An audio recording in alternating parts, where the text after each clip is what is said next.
dust storm, man. Nobody calls Han Solo a bitch. Bring him on. I prefer a straight fight to all this sneaking around. I don't know where you get your delusions, laser brain. Oh, come on, bro. It's the wars. Little by little, it seems like we're picking up steam a little bit, and we get a couple of those it's about time moments. This is The Wars and More. I'm Joe, and of course with me is my good buddy Doug. Hey Doug, how you doing this week? Doing all right, Joe. How are you? I'm doing all right. Can't complain. Star Wars news is picking up. Right. Still light. Yeah, that's for sure. That is for sure. But little peeks into what's coming up, and just like these are the precursor moments to it's going to pick up. Right. When you get a date and a poster for a very, very anticipated project, you know a trailer's coming. Oh yeah. So that's going to be all the speculation, isn't it? Yeah, I mean, it's definitely going to be like, when is it? So what we're talking about, of course, is the Book of Boba Fett. There's a poster showing him in that throne that we got to see him in the end of season 2 of The Mandalorian. Right. And at the bottom of said poster is a date. So starting to stream, it's going to be streaming on December 29th. Just after Christmas. Yeah, and when they said, winter 2021, right, they meant like it's the last damn minute. Yeah, exactly. 2 days before the end of the year. Wow. Well, I mean, like this poster, what do you think? Like, well, trying to pull it back up here. Give me your thoughts here. I'm a little curious about, like, what do you think about, like, this added color, right? Like, Boba Fett's armor was always a little faded. Right. Like, a little dull. And this new paint job he got, it's nice and vibrant. Somehow there's missing paint all of a sudden. Well, I'm sure there's a story that goes along with that. Yeah, I'm sure. You know what I mean? I don't know. I love how we're just going to have all this damage to Boba Fett's armor that we're never going to get an explanation about. And then on top of that, we're going to repaint it, put some more damage on it, and never explain that shit. Well, hey, we got to keep the mystery of the man alive here, right? I guess. I will say it made the dent look a little funny. Yeah. Yeah, it's almost like it's supposed to be there. like he stamped like a flower in it or something. Nice. I don't know. I think the real vibrant colors is just a little weird. Yeah. I don't know. It's like your armor's just like, hey, look at me. Shoot me. Right. You're not going to blend in with this. I mean, you weren't going to blend in with the other armor, but at least it was duller. It's not as eye-catching. I mean, it's the same armor. Yeah. The other color scheme. I don't know. It's the one thing that did bug me a little bit about the armor before it, got painted in The Mandalorian was, just how chipped up it was. The paint and all that. Because it was like extra. But, well, I mean, it did go through a Sarlacc. Yeah, well, I'm sure, there's stomach acids and stuff that we're working on it, yeah. But,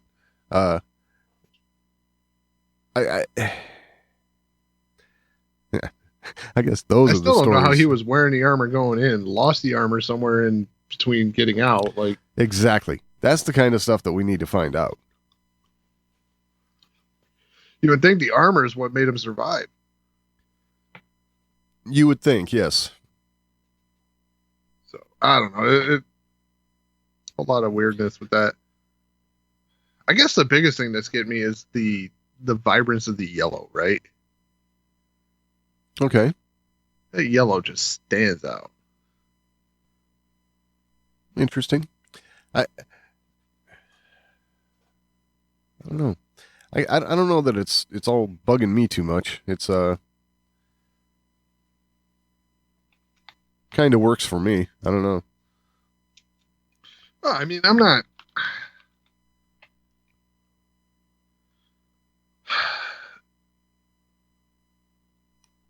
Once again, it's one of those moments where it's minor complaints, but since I'm complaining, it sounds like it's more than it is. Yeah.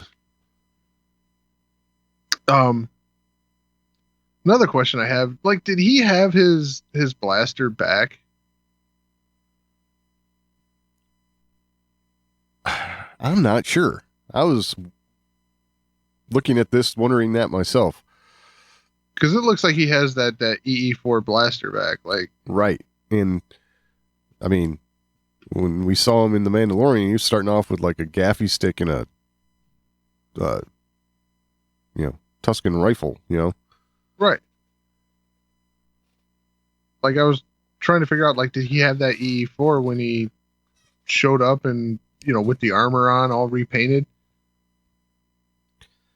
Well, maybe he had spares on his ship. Yeah, what's that called now? The fire spray? You call it whatever you want. It's Boba Fett's ship.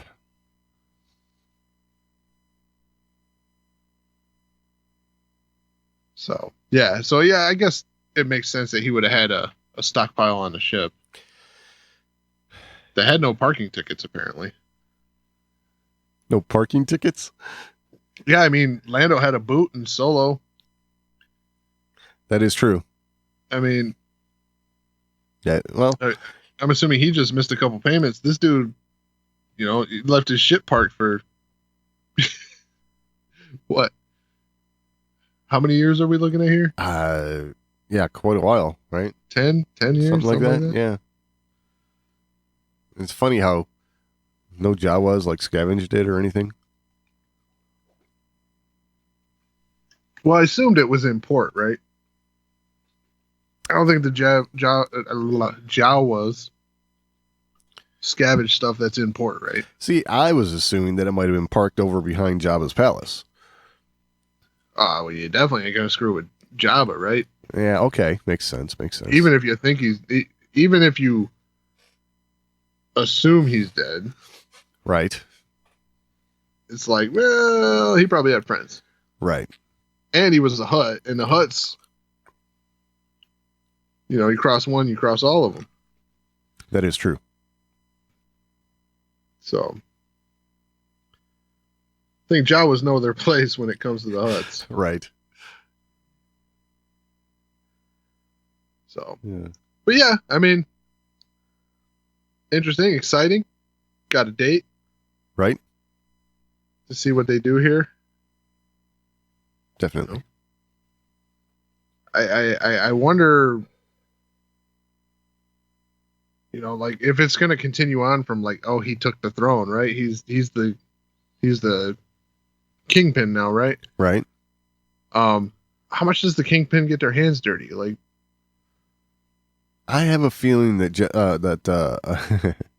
Jabba was not the type of kingpin to get his hands dirty at all. Whereas Boba Fett might be like, you want something done right, you got to do it yourself, Okay. I just get that impression, I think it was pretty clear that, Jabba is more like the Godfather type. Whereas, he's got all his henchmen to carry out his bidding. Whereas Boba Fett would be like, yes, I want you guys to handle this, but I'm going to keep an eye on you, a real close eye on you, you know, something like that. Right on, right on. So to go along with this, it's also been announced that Ludwig Göransson is going to be scoring the Book of Boba Fett, Which is awesome. Yeah, I mean, I dig his stuff. Right. Yeah, he brings a certain amount of different.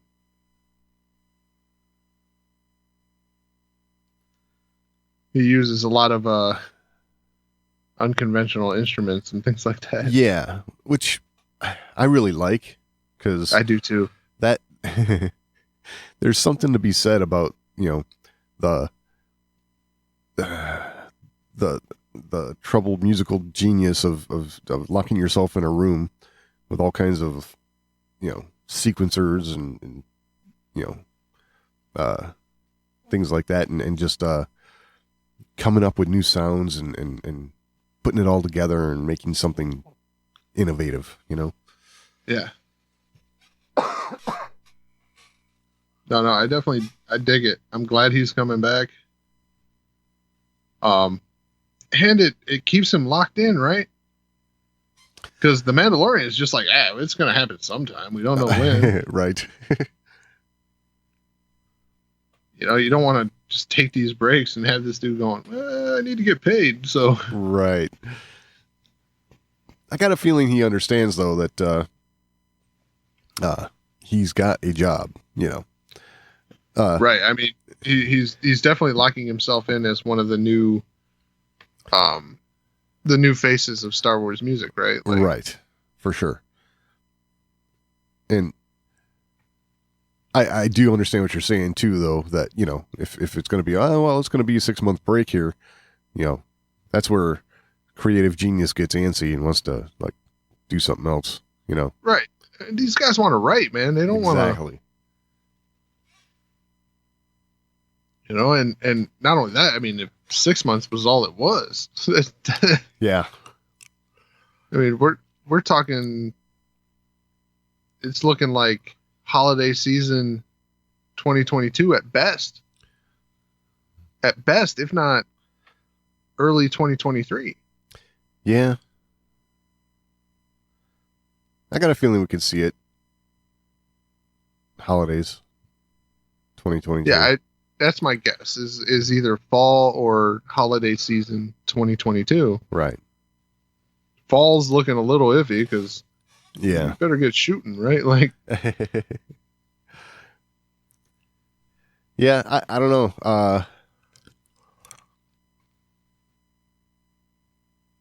I'm not sure, like, as far as time frame goes, but you know, we do have other stuff coming up in the meantime, so right. That was going to be my next point. Is they do tend to space these projects out a little bit, right?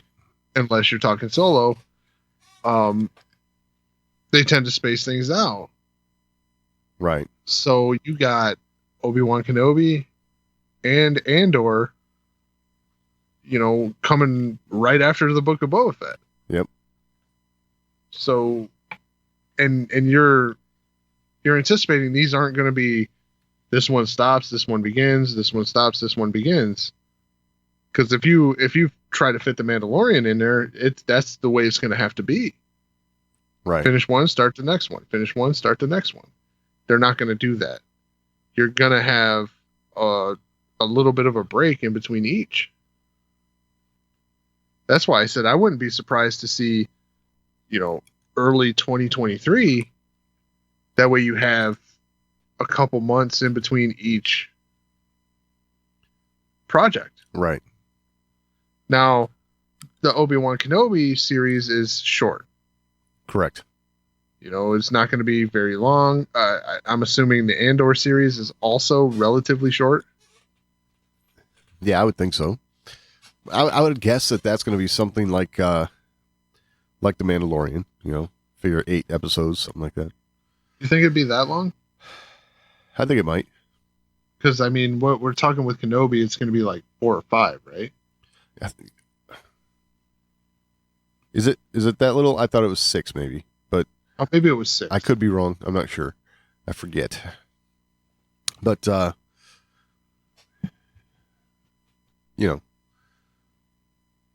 either way, it's none of these seasons are like super long seasons. They're not like, the old broadcast TV model where it's, 22 episode seasons. Right. I mean, you're talking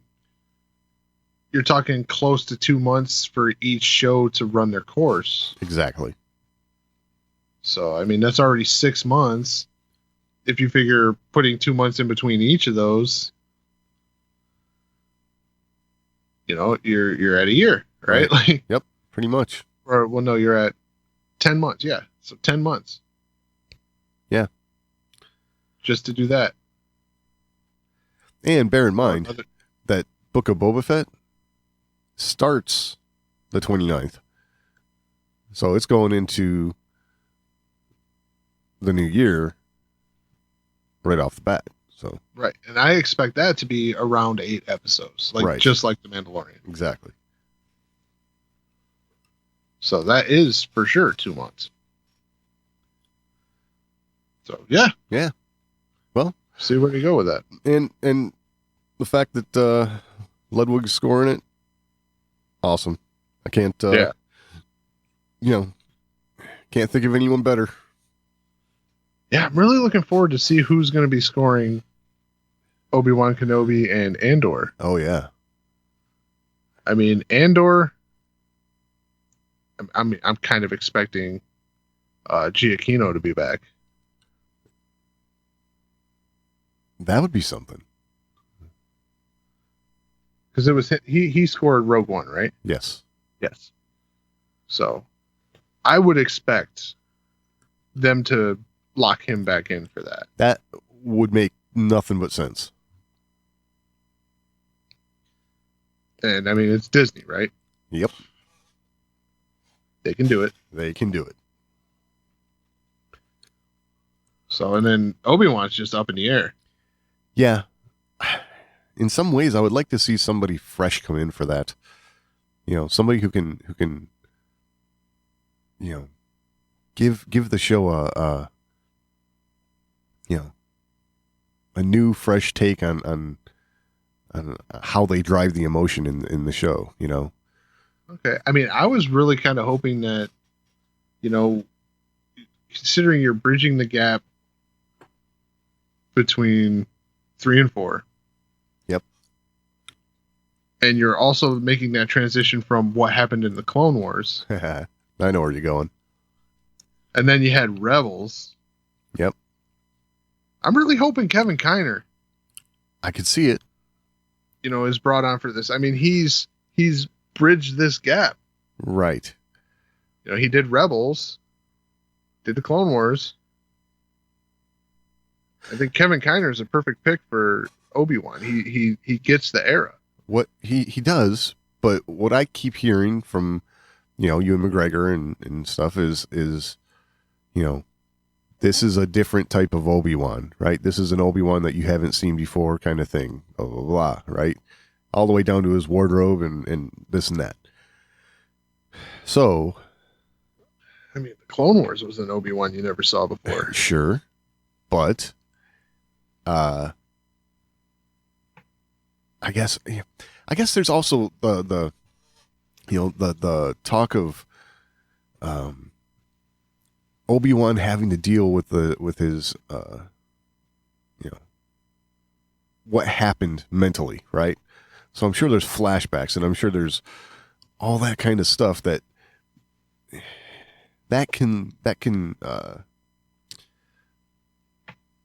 open the gates for a different type of musical cue, I guess. I don't know how else to put it, but well, now that you put it that way, might as well keep Ludwig, right? Like, well, maybe. I mean, because here's the thing: Ludwig has definitely got that, the space western vibe kicking big time, right? And that works for the Mandalorian. That works for Boba Fett in my book. for Obi-Wan, you know, I guess I'm looking for somebody who can be like, coming from the aspect of this, like, almost like psychological thriller type thing going on, if that's where they're going with this. It's almost a little bit of a darker score. Yeah. Exactly. Yeah. Well, I'm sure they're out there. Oh, I'm sure. I'm sure they'll find them. Yeah. This is one thing that, you know, they haven't done a poor job with Star Wars at all, which is scoring. Right. I don't think there's one complaint about the music for everything that's gone on. Like, even with Solo, I mean, no one complained about the music. Nope. Yeah. Maybe going completely different. Unheard of, really. At least in Star Wars. Right. Could happen. Be a good spot to do something different, I think.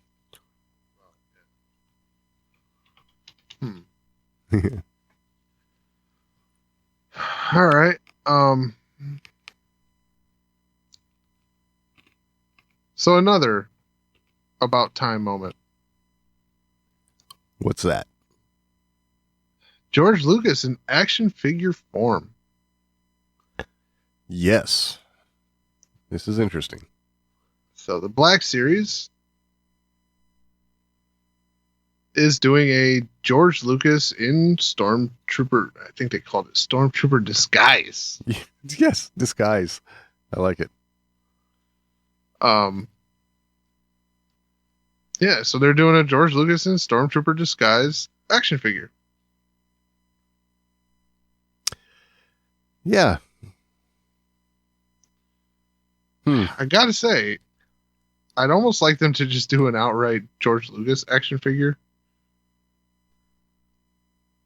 Yeah. One, because you put a George Lucas head on something doesn't make it look like George Lucas. Exactly. I will say this, the sculpt of the head and everything is pretty good. I mean, I don't disagree. I like it. I just think, you know, for all the effort you put into that, you're just gonna like repop some Stormtrooper and throw the head on there. It's like, come on. I mean, it's definitely just the standard Stormtrooper sculpt with George Lucas head on there. Exactly. Which just makes the figure look a little weird. Yeah. But at the same time, I'm probably still going to buy it. Oh yeah. I mean, they are putting it out. This, I gotta say, this may be a figure that I actually buy and don't open. oh really? I open all my figures. Right. Very few do I leave in the package, and a lot of that's just because like I ran out of shelf space, so I leave in the package and I put it in a box to put away. And someday I'll open it and put it on the shelf. Right. When I have more shelf space. But this one I'd probably buy and leave carded. Just because it's a George Lucas action figure printed on the old Kenner card. Right. That's what I did notice, is it had that classic look to the card. And I love the picture. It's just of stormtroopers. Yeah. I really wish they would have done something with the card, but yeah. You know, like it should really be a picture of George Lucas sitting at like In-N-Out Burger, right? Like something like that.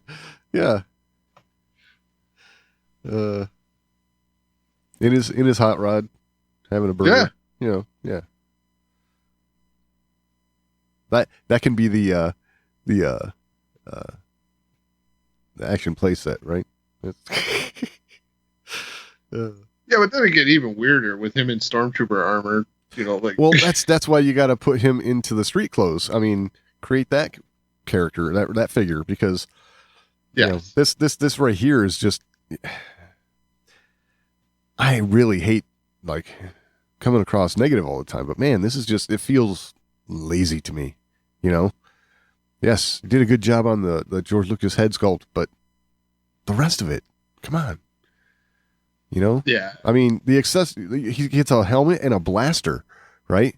Maybe what give him and let's stop acting like we gotta have some purity or something to film or some crap like that. Like that whole talking point of like you put the Stormtrooper helmet on the George Lucas head, like, hey, look, I got a new Stormtrooper. Oh, but look at this. Like, holy crap, dude. Yeah. That's gonna work once. Exactly. I dig it. I dig that they're actually doing a George Lucas action figure. That's the positive here. The negative is it does feel lazy. Yes. I mean, a George Lucas in the flannel, you know, in his getup that he would be on set, right? Right. We've reached that point, right? We've reached that point in Star Wars where that is a figure we should have and would sell. Absolutely, it would. I mean, and like I was saying, the accessories that could come along with that are a little clapperboard, you know, and whatever, you know, a camera, whatever, you know. But it's like that's the kind of thing, or better yet, his yellow notepad, you know, where he starts writing Star Wars on. It's right. That right there would be perfect. That's kind of like the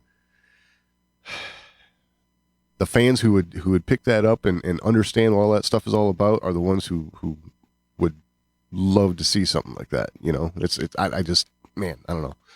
Right, and this is going to be one of those things. I'm gonna predict it right now. Lego's going to beat him to the punch on this, and this is going to be a Lego Mini that's going to be worth like $1,000. Probably. Right? Like, yep. They're going to put it in some set. It's going to be George Lucas in the flannel, and there's going to be a camera printed on it. Like, yeah, Lego Mini. And it's going to be $1,000. Like, $1,000 minifig. Gotta love it.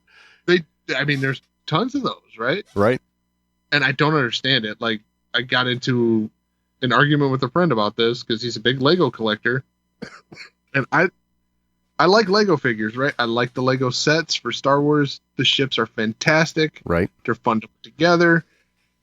You know, it adds a little craft to your passion, right? Yep. But I never understood the minifigures and their prices. Like, like trying to get a Thrawn. Good luck, dude. Yeah. Good luck. Thrawn's worth a couple $100. Now that's because some of those they're exclusive to like sets and things like that, correct? Yes. Okay. But it's literally the same damn minifigure they've always made with some different crap made, you know, printed on it. Right. And a different helmet or some crap. Like, well, Thrawn would have a blue head instead of a yellow head. Right.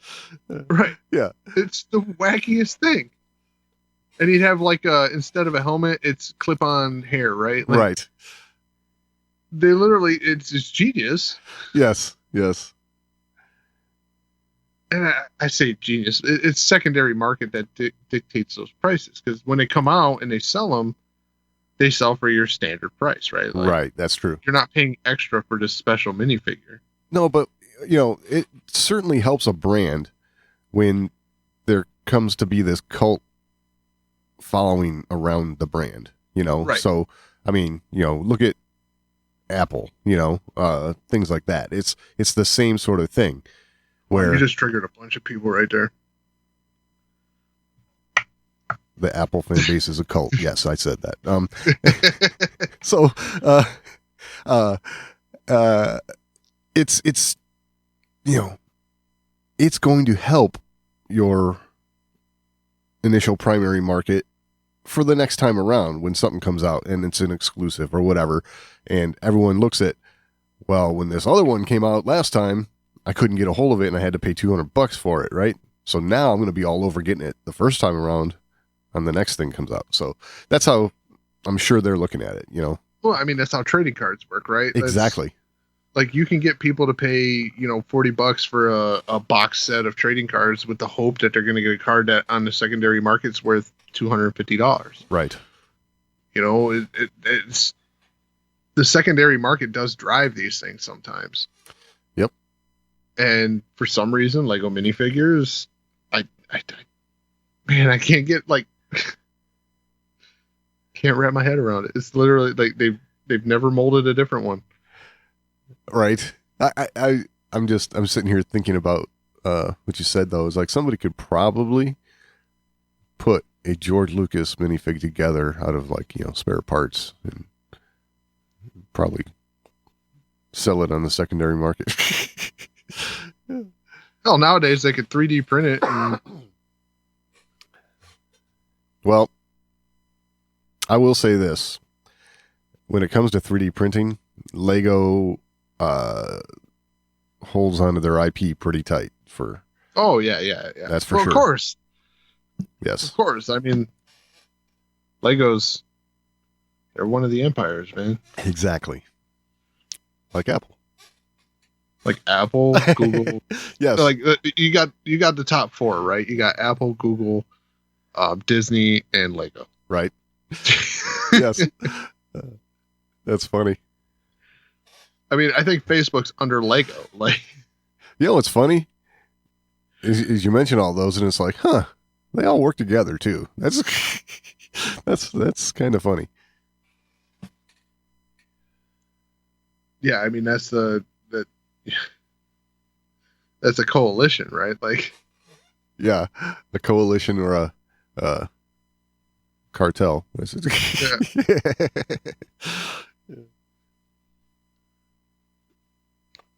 Or a confederacy. Yeah. That's funny. Like they're just literally, I mean, they're just moments away from a droid army. Right. I could see it. I could see it happening. That's funny. Yeah. All right. So new Star Wars content. I gotta say, I'm torn on this one. So Star Wars Galaxy of Sounds. It's available now on Disney Plus. Right. It is. I love the way they put it. Explores the ambience of a galaxy far, far away. Oh. Or ambience, not ambience. So, yeah, I wish I'd have read that before I watched it. So, I did watch the first episode. I mean, if you got the sound effects, so like blasters and stuff, like that's not ambient noise to me, right? Like, well, there's different episodes for different scenarios. Okay. What's starts off the first episode is a bunch of ships, right? So in fact, we start off with the Tantive 4 being followed by Star Destroyer, right? Mm-hmm. And it goes through a whole bunch of them, the Millennium Falcon and the submarine in episode 1. All kinds of ships, and it's all cool, right? You can kind of like, what's the best way to put it? You can focus on that part of the sound, mm-hmm. because these are all scenes from the movies with the music and the dialogue cut, and it's cool. But when I heard Galaxy of Sound, what I was thinking is we were going to get kind of like a documentary of here's how we made this sound effect, kind of thing, right? Which is far more interesting to me. Again, this I feel like this is something that they can do. What they have done here is something that they can do relatively easy. I mean, they've got all these scenes, multi-tracked out where they can just kind of like pull the dialogue, pull the music, and Well, I mean, especially remaster since it. like 90% of it is, the music's added later. Right. 90% of the dialogue's ADR, right? Like, Yeah, it's true. so, yeah, I mean, these things are all taped together. Yeah. You can play with it all you want. I feel like it's content For content's sake. without having to try real hard. You know what I'm saying? Okay. I'm not. Well, that bums me out a little bit. Yeah. Because I haven't gotten around to watching it yet. And I saw it, and I will be honest, I did think kind of the same lines you were like thinking, like you're going to get some of those little tie-ins, like, hey, we decided, like, hey, we bang these two things together, it's going to make this sound. Exactly. And, we just had to play with it a little bit and, slapping sheet metal with a, wood stick. Right. Yeah. And what's funny about that is, like, you think about the example of slapping sheet metal with a wood stick, like you had to figure out where on the length of sheet metal you had to hit it with that wood stick to get that sound. Right. Like, it's not even just like, oh, I had this idea. No, you had to play with it too. You had to, like, okay, the stick needs to be this diameter with like, I'm sure it gets that wild. It could. So there's 7 episodes, each around 8 minutes long. Yeah. And it's literally just scenes with the music and dialogue gone. Yeah, pretty much. From what I've seen, I've watched the first episode. I'll watch the rest, but I can't say I'm going to rush out and do it right away. Right. So I will say it was something that I was really looking forward to when I heard about it, and after seeing it, it's like, okay. Again, it's Star Wars. It's definitely going to be worth a watch, but I think it could have been done better. They probably would have been better served by doing scenes with everything cut out but the music. That would have made more sense to me. Like, you just have all the scenes, take out all the sound effects, the dialogue, the noise. It's just the scene and the music. Right. You get to hear the soundtrack quality music while looking at the scenes. Right. That would make total sense to me. Just did it backwards. Exactly. I like thinking about this. I think you would just watch this and have more appreciation for Star Wars music, right? Like, because absolutely, the music just breathes so much life into it. That's you know what, you just brought that up, and that's part of what I guess is I couldn't put my finger on it at first, but these scenes you're watching, they feel flat, right? Without the music, they don't have that little bit of Star Wars in them, So, right. Yeah. I mean, and I say that as I'm a total, Star Wars music, like, buff. I don't know what you would say. Like, like I'm addicted to Star Wars music. Right. I've heard every soundtrack before I've seen the film, with the exception of the original trilogy. Right. Right. Like, I grew up with the original trilogy. That was my introduction. Or I grew up with the prequel, but the first thing I ever saw was the original trilogy shown to me by my dad. Right. But after that, like before Episode 1 came out, I listened to the soundtrack before I even saw the movie. Right. Like, these soundtracks come out before the film. Yep. And that one, like, I didn't even catch, like, hey, they're totally, like, spoiling it for you. Yeah, exactly.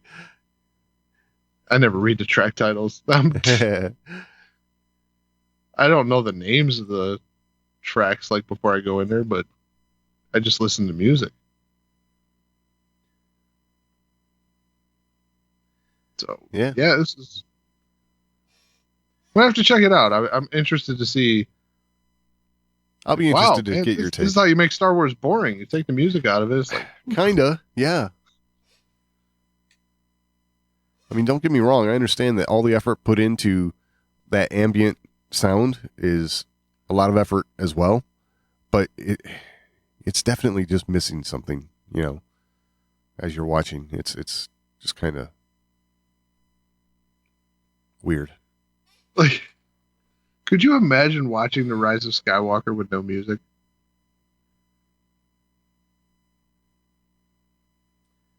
No, because that would man.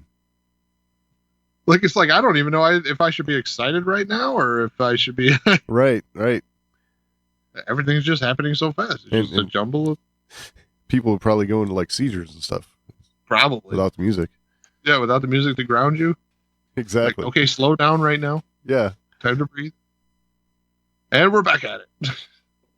Right. Huh. Interesting. Yeah.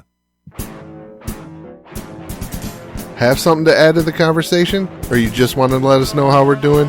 Email us, show@thewarsandmore.com. That's the best place to get in on the action. But if social media is a little more to your liking, @TheWarsandMore on Twitter is always a good place to interact with us. And we're also on Facebook, facebook.com/TheWarsandMore. And of course, your portal to this and everything else, The Wars and More, is thewarsandmore.com. All right, so returning to one of the recurring sagas that we've been following, Scarlett Johansson. Ah, yes. Well, it's over. It's over? Scarlett Johansson and the Walt Disney Company have settled their lawsuits. Ah, okay. So, terms of the deal are not disclosed, of course. Of course. I mean, don't blame them, right? Would you really want all that being out there? Well, it's usually how these things go. Yeah, I mean, whenever you don't really want people to see what your price was, right? Like, yeah, and whenever there's a large check signed, NDAs are signed alongside it. That's, yeah, always the way it happens. So, yeah. So, made a deal. And it seems like no harm, no foul. Really? Yeah, so Scarlett Johansson says, "I'm happy to have resolved our differences with Disney. I'm incredibly proud of the work we've done together over the years and have greatly enjoyed my creative relationship with the team. I look forward to continuing our collaboration." So, wow. No bad blood there. Okay. So the chairman of the Disney Studios content, Alan Bergman, said he is pleased that we have been able to come to a mutual agreement. We appreciate her contributions to the Marvel Cinematic Universe and look forward to working together on a number of upcoming projects. No bad blood there. Nice. I mean, we'll see. Actions speak louder, right? Like, yeah, absolutely. We'll see what she shows up in the future, you know, to see if both sides are truly like over it. Yeah. I got a feeling that this is probably, it's simply one of those contractual things that was maybe not considered when the movie was released the way that it was, you know? Right. Or it was one of those things that they did knowing this was going to happen and were okay with that. Just weren't maybe planning on it being so public, you know? Right. So, because both options there are definitely within the realm of possibility. You know, this is one of those T's not crossed or an I not dotted that, you know, when they decided to release the film not exclusively in theaters,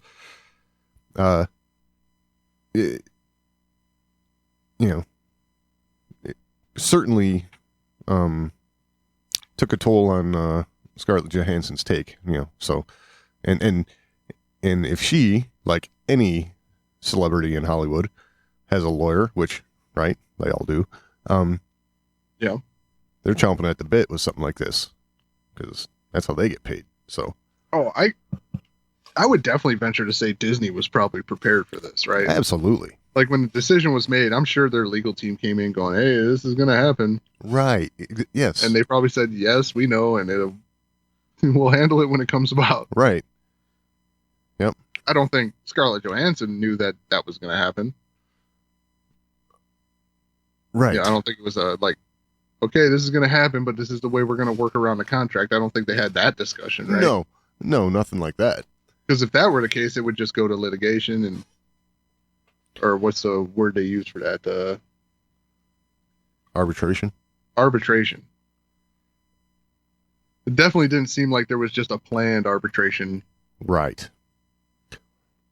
I think, so my guess is, there's like this legal dance you have to play with a lot of this stuff sometimes. It's like the company's going to make a move that they know they're going to come under lawsuit for, but they do it anyway because they know it's what's best for the company at the time or whatever. And they make their move, and then the other party has to come in and, file their suit, and, it's a dance back and forth. And then you come up with the agreement down the road and all this. And it's there's a whole lot of stuff there to keep lawyers in business, basically. So, well, that, and it's probably easier to handle it and cheaper to handle it after the fact than to go back and try and revisit the contract. Oh, sure. To renegotiate the contract. Absolutely. To adjust terms. Like that's a pain. Yes. Once a contract's already signed, making changes is hard for both parties. It's time. It's money you're paying lawyers probably for. It's probably double the amount of time it would be just to have a case in the end. And exactly. It's cheaper to do a lawsuit. Yeah. And so in fact, they're probably actually shortchanging the lawyers on this whole deal. Hey, lawyers would have got more money if they would have tried to readjust the contract. That's how the games are played, though, right? Yep.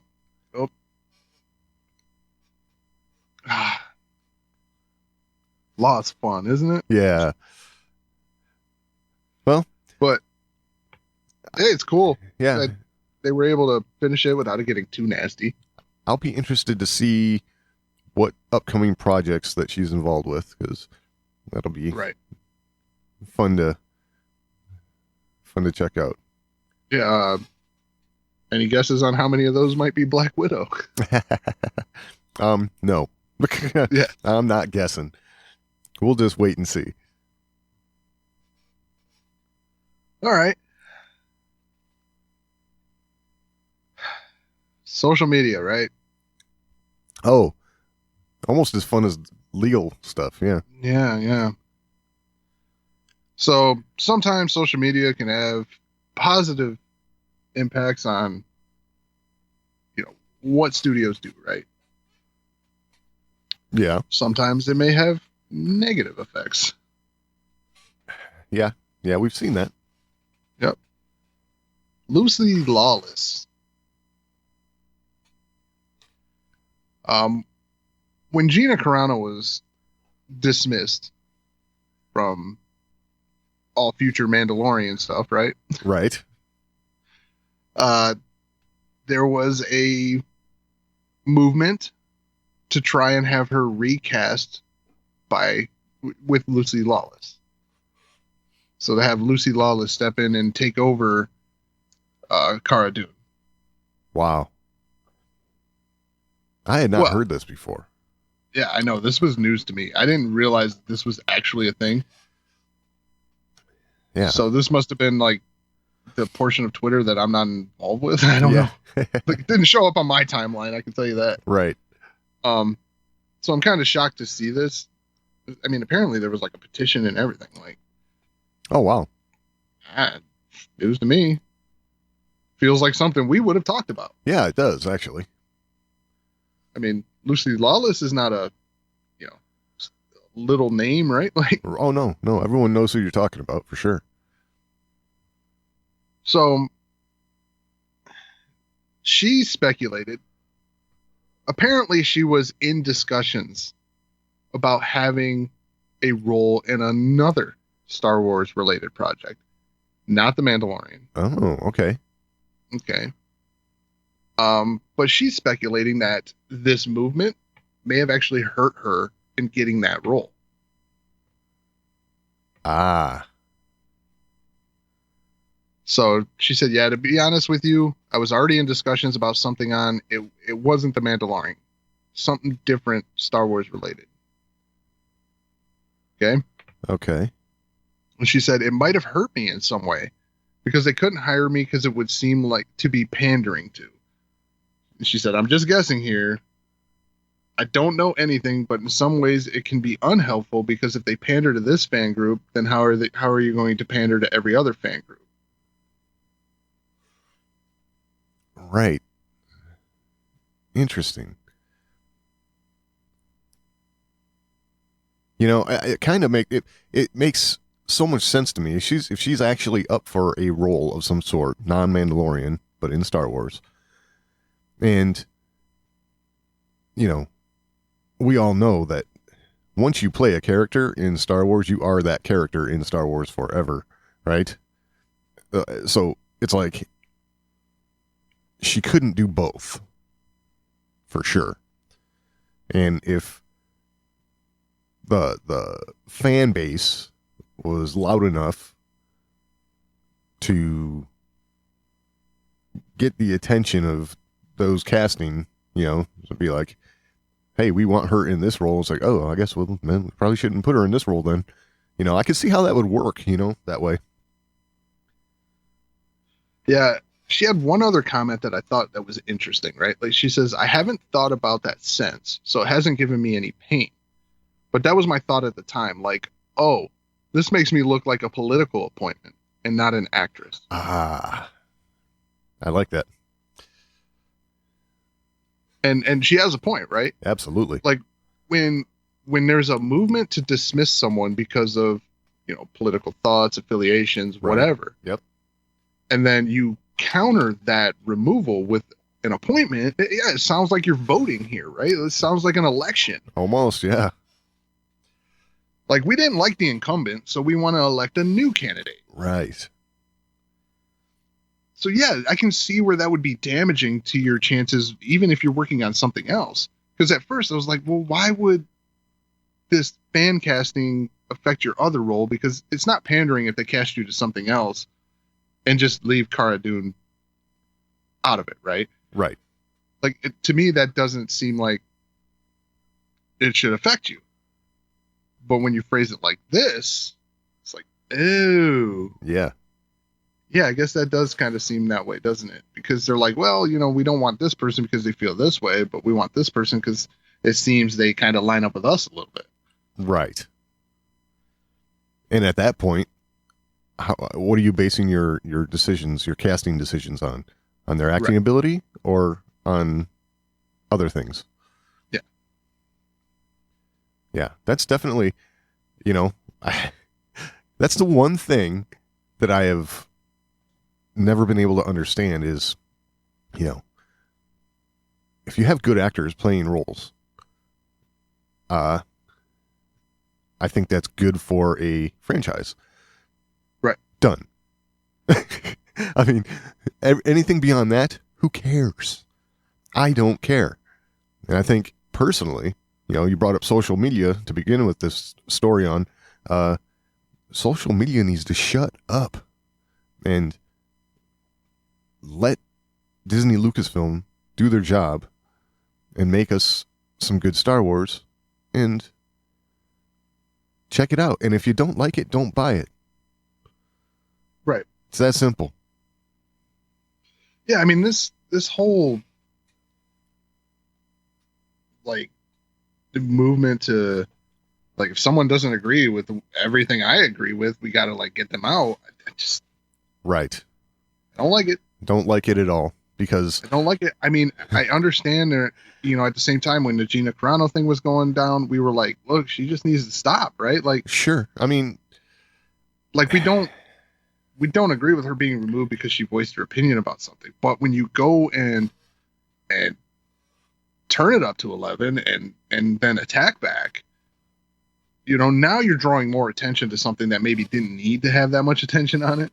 right. So if your actions on social media continue to be, what could be viewed as you're representing the company. Yep. Once you put that in your, in your profile or whatever, that you're this, and this, or, they punch your name in and the first thing that pops up is Disney, they're not going to want to be associated with all that. Right. That's just that, right? Like, you got to be smart on it. I could lose my job for what I do on social media, and I'm not famous. Right. Exactly. But at the same time, this brings into question, we've seen this whole movement of trying to fan cast all the time, right? Oh, yeah. It's always been a thing, like even back to the forum days, right? Before social media. Oh, yeah. It's always been a thing. Like, I could see this person playing this role, or I could see this person playing that role. Yep. But now it gets like trending, right? And it gets this, and it makes it onto your mainstream news. It does. Yes. When something trends on Twitter or Facebook or whatever, it makes it onto the news, right? It gets national attention. We've seen that with the Rosario Dawson. We've seen that with Sebastian Stan. Yep. This fan casting movement, it's got legs to it. Absolutely. After Rosario Dawson, do you feel like they kind of said, look, we don't want to let the fans decide so often. We don't want them to think that, hey, every time you do this, they're going to get the role. Like, we got people we pay for recruiting, right? Yeah, you would think I don't know. And I guess the other thing is if you are casting for Star Wars and you're in that milieu at all, how do you not pay attention to all that? Right. And it's going to affect your decision. Exactly. It's going to. So that's where I think, everyone has a right to put their opinion out there, but man, just think about it and stop sometimes, because especially since nowadays you can become famous just because you're a guy holding a mic and your leg got seen on screen or something. Like, right. If you make a casting decision that people didn't like, your name's going to be out there. Yep. So yeah, it's going to affect you, because when you're seeing this trending on social media, things like that, you're going to be like, oh, if I make the wrong choice, I mean, they're going to publicly, right. The word publicly shame me, right? Like, yes.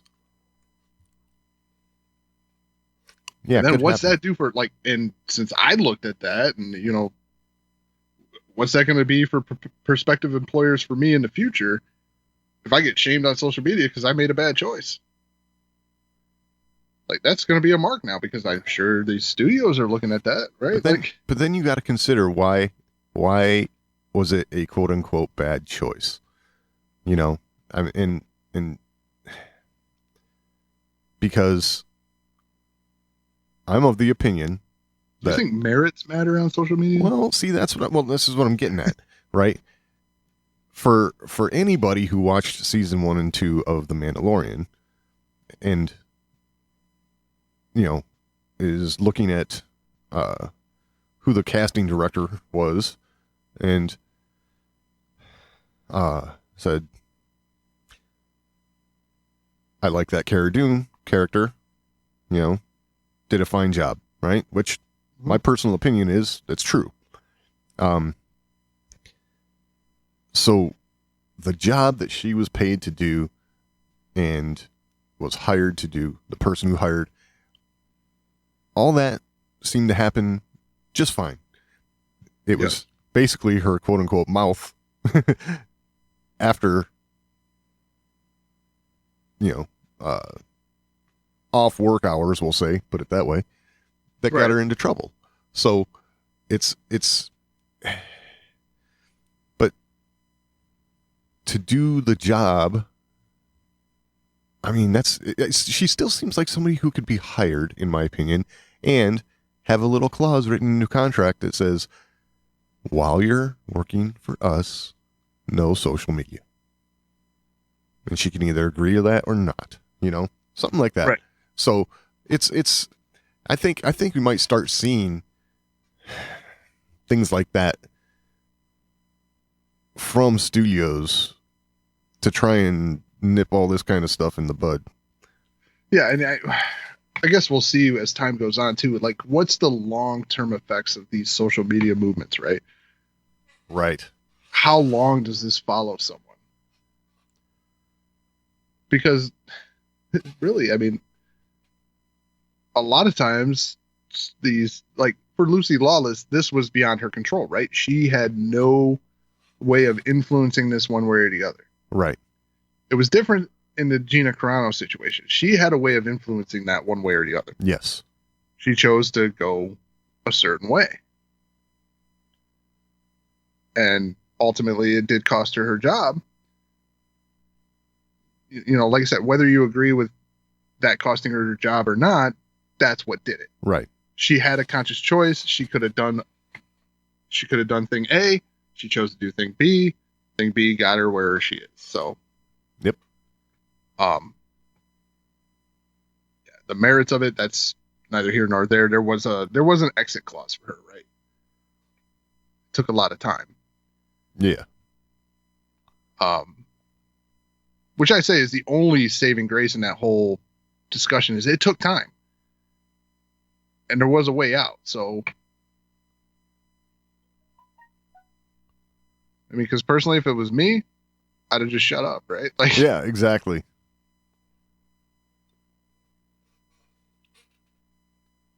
I'd have been like, look, it's my livelihood here, right? Like, right. So, I don't know. We'll see what the long-term effects of social media will be. But if this whole casting thing is gonna start being something that's gonna affect actually getting people into Star Wars or getting people into Marvel or into DC because they don't want to cast them because everybody said, hey, you should cast them. That's not a positive thing. Right.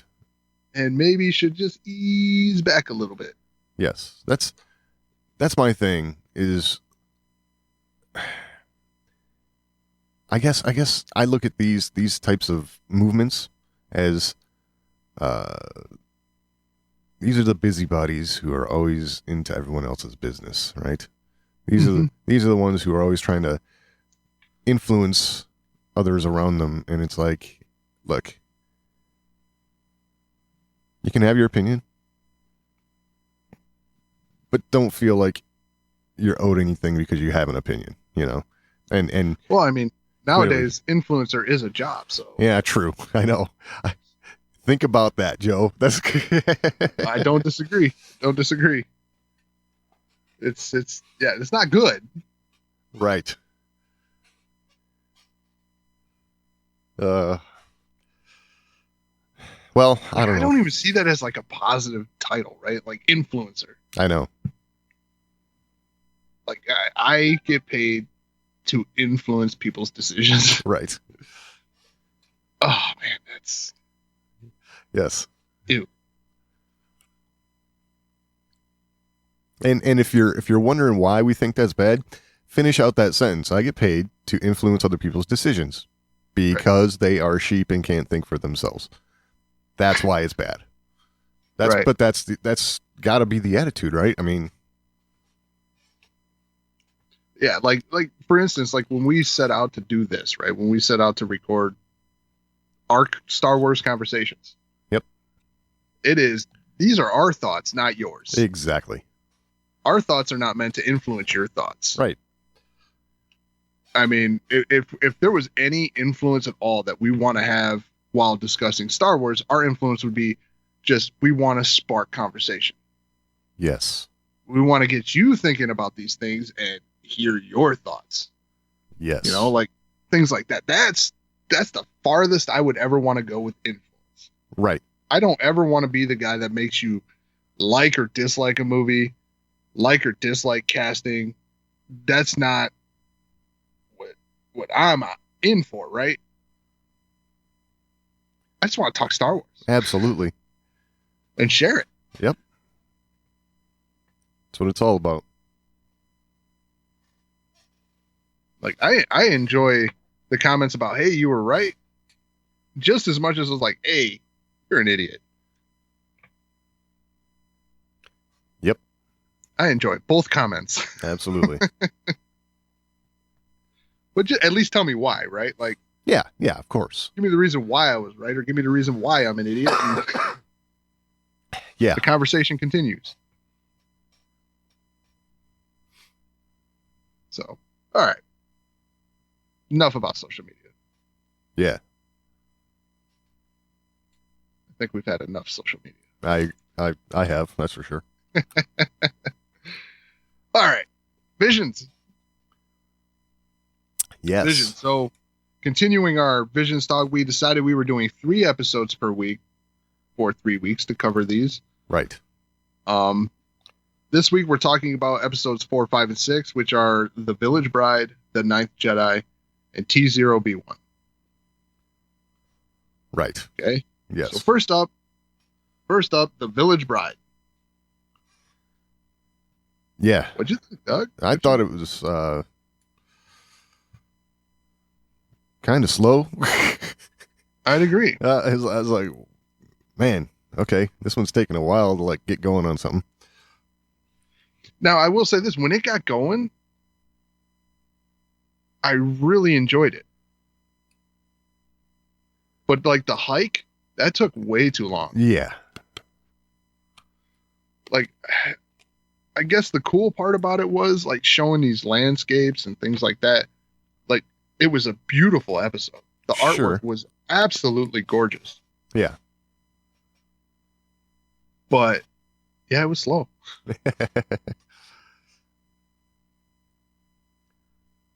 Yeah. But yeah, when it got into the nitty gritty of the episode, what did you think of that? Like,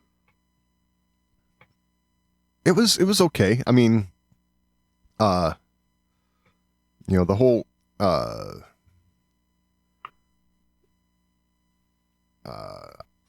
altercation there around the ship and all that, that was all good stuff. I guess I was just kind of a little mentally spent by the time I got there. You know what I'm saying? Mm-hmm. So,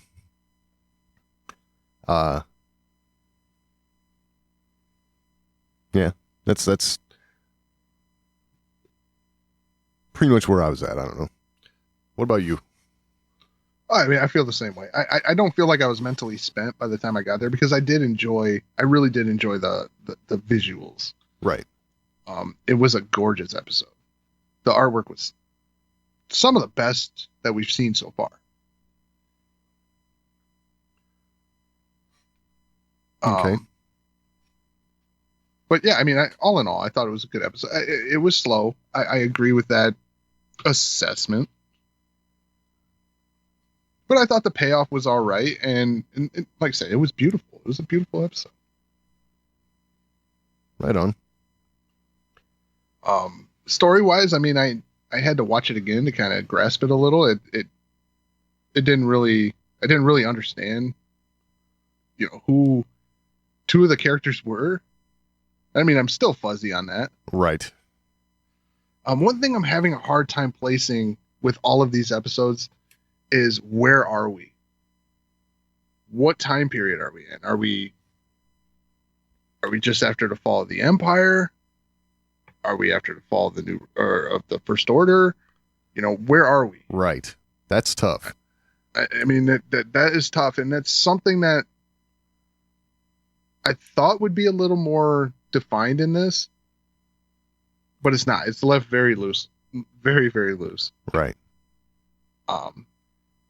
That's really my only complaint so far in this series, other than, some of it's a little goofy for my taste, but I'm not an anime fan coming in necessarily. Like, I liked some anime, like I watched Dragon Ball Z, I watched Robotech, right? Right. But that's about it. Yeah. So I'm not an anime critic. I don't know enough. Yeah. Me neither. I'm with you. I mean, some of this stuff has got me interested in some of these anime studios. Okay. Because I'm like, man, I like the look of this, or, I like the way they animate fights. Right. Things like that. So it's got me interested in looking into some other stuff, which I guess is probably really the goal here. That is true. So, all right. The Ninth Jedi, episode 5. Yeah. Now, this is one that's being touted around as a lot of people's favorite. Really? Yes. Wow. Okay. And I'll say, I think this one's tied for me of my favorite episodes so far. Okay. This one and the first episode, The Duel. Those are my top 2 right now. Interesting.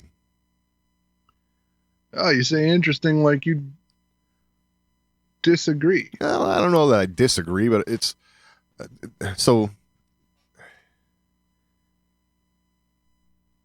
the thing that is getting to me a little bit on these things is it's it's Star Wars, but not Star Wars. Okay. So there's things that kind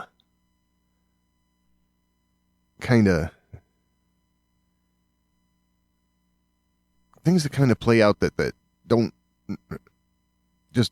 don't make sense in my brain as it pertains to Star Wars, right? We're building lightsabers, and as somebody wields one, it's got like no color to it. Like, I don't know. It's like, I don't know. This just doesn't make sense to me.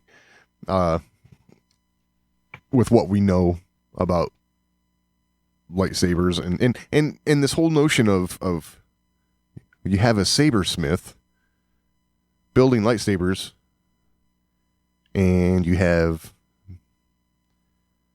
quote unquote Jedi and Sith who have completely lost the knowledge of how to do so. It just, I don't know. I've having a hard time connecting all that. You know what I'm saying? What were your thoughts on that? Well, when I came into this, watching this stuff, I took like what we know of Star Wars and really suspended it, right? Like I knew coming in this was not going to be canon. This was not, they were going to really take liberties, right? Right. So I didn't really let that bother me. I did think the sabersmith thing was a little weird. Like, no one knows how to, like, that's the first thing, right? They build their own lightsaber. Absolutely. As a Padawan, you build your own lightsaber. It's one of your trials. Yep. So here you are fully grown. You don't know how to build a lightsaber? Exactly. I mean, if you're Sith, did you start Sith? Right. And maybe that's not a trial for a Sith. I don't know. But you almost get the impression that these individuals have faced down Jedi in the past. I mean, did you do it without a lightsaber? Exactly. How would you even know what you are, at that point? I mean, I think the main thing was here is it was important for the story. You had Sith pretending to be Jedi, And this sabersmith made sabers with kyber crystals that changed to show your allegiance. Right. So it was a story point, right? That's the whole reason for it. Yeah. It's interesting premise. Could have done without the whole, like, yeah, we can't find them anywhere else. Right. Would have been better maybe if they were just looking to get one of these bitchin' custom lightsabers that this guy makes. Exactly. So, yeah. But I thought the fight sequences were really entertaining. Oh yeah. Always find it interesting when they find new ways to defeat someone. Yeah. Yeah. What did that dude land on that like fried him? I'm not even sure. I don't even know. All of that kind of stuff. I have to imagine that these are all little nods to like their take on a piece of Star Wars we've seen before. So right. I imagine that was like Palpatine going down the shaft, but different, right? This is what happened at the bottom, yeah, right? Like, kind of, yeah, exactly. So I don't know. I all that kind of stuff is cool, yet crazy. I don't know. Different. Well, I expected this whole venture to be crazy. Right. I mean, because my experience with anime, both stuff I watched and things that I've just caught along the way, is over the top is the way they like to go. Yeah, of course. And that's fine because it's make believe, right? It's fantasy. Use your imagination. They definitely have a lot of imagination. Yeah, absolutely. I mean, I never would have thought of a lightsaber that you could change the length of with the Force. Right. Changing the length's not so out of the realm of possibility. That's been explained before, right? You could adjust the length. Right. Of the blade. And this is why you could make a blade as a child and still wield the same blade as an adult because you can adjust it. Right.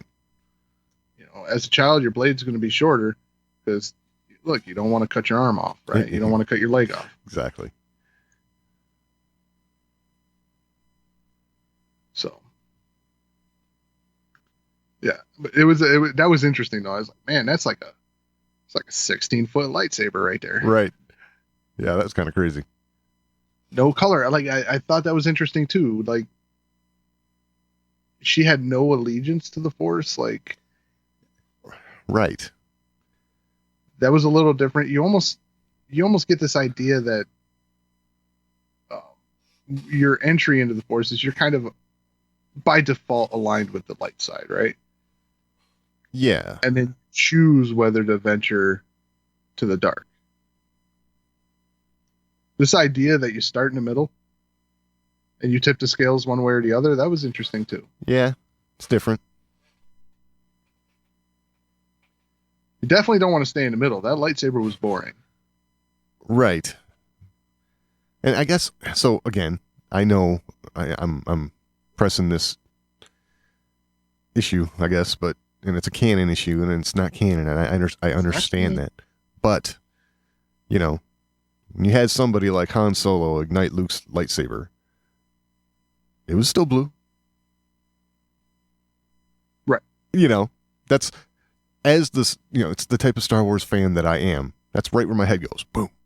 So, it's not really a fault of the show. It's a fault of me watching the show, So it's not that the show's flawed. It's that the person watching the show has flawed thinking about the show. So, I get that.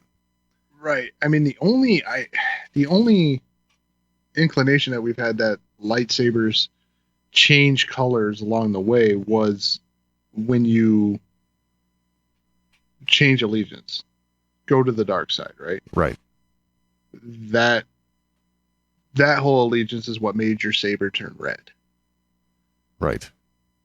But I'm pretty sure in the Clone Wars, when they were showing the Padawans getting their crystals, it seemed like the crystal was the color of their blade. I could be wrong, Yeah. but I thought like any green blades had a green hue, any blue blades had a blue hue. Yeah, I don't remember. You know. I could be remembering wrong. I mean, it's been a while since I've watched that episode. Sure.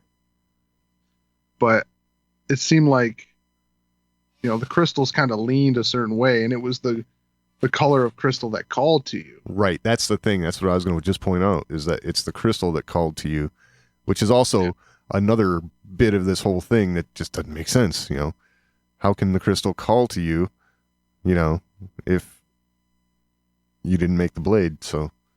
Right.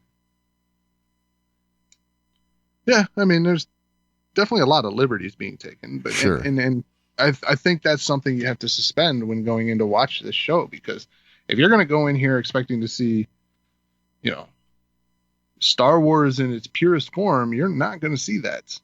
Right. You're not going to be happy. Yeah. But I think we're supposed to be here to appreciate the art. Yeah. And the creativity. And expect liberties to be taken that you're probably not going to be. You're going to be like, oh, that's kind of dumb. Right. But this is not something that's affecting the future. No, it's not. That's for sure. No. And I kind of like the exercise, right? Like to go in, watch something that has the Star Wars title on it. No, it's not going to affect the canon at all. This is not, you know, part of the story. This is just a creative take on it. I kind of like the exercise, right? Like, right. Don't take it too seriously. I mean, sometimes there's stuff that we take seriously that we shouldn't, right? Yeah. Yeah. This exercise, like, it might be a good thing to have exercises like this so we don't go after, you know, someone's hair color too much or something. Yeah. Yeah. Exactly. You know, like, don't take this all too seriously. It's a story, right? We love it. We want it to go certain ways. We want it to make sense, but we don't need to nitpick everything. Right. All right. Last episode. T0B1. Yep. I had to laugh at this one. Okay. Why is that? Because when we talked about Tatooine Rhapsody last week, yeah, you had mentioned Mega Man. Right.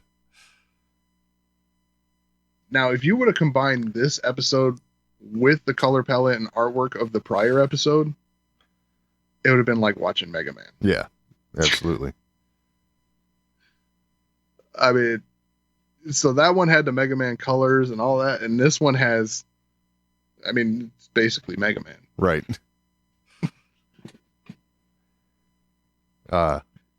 Yeah. And Geppetto. Geppetto. Right. Yes. So, yeah, I don't know. So did he have no arms? Well, I know one of them got cut off. Geppetto's? Oh, Geppetto. No, I don't recall Geppetto. The TOB1 droid, yeah, his got cut off though. You know what's funny is I so jumped to the Mega Man thing that I completely missed the Pinocchio. Oh, really? That's funny. Yeah, I don't know. It was cool. I gotta say, this artwork spaced me out a little bit. It had this like fuzz to it. You know what I'm saying? It's a little weird. The color palette was weird for me too. Yeah. Yeah, this one was definitely not my favorite. Like, right.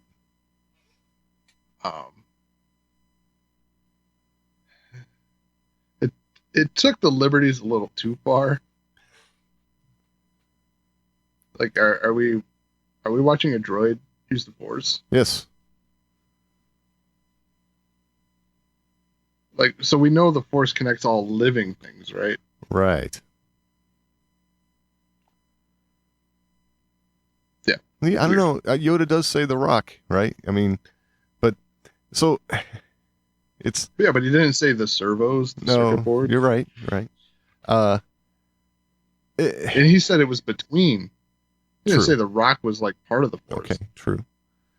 It's Yes. Between yeah. everything. Yes. Yes. Would have been between him and the droid. The droid doesn't feel it.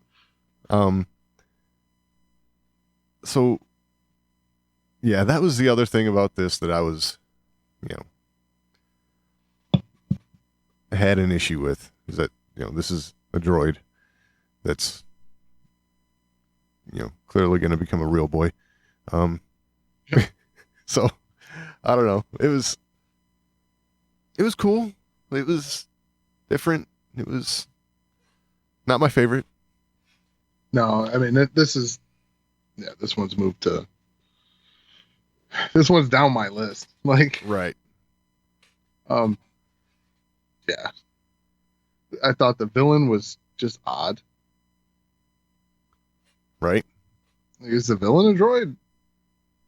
Like, for a minute, I was like, is the villain a droid? I'm not sure I can tell you right now. So, No, it's not. okay. At least I don't believe so. But yeah, it was just an odd episode. The one thing I will take out of it that I thought was kind of cool is here you had a Jedi in hiding, right? Uh-huh. And that message in the ship that he had was enough to make his presence known. And they came to get him.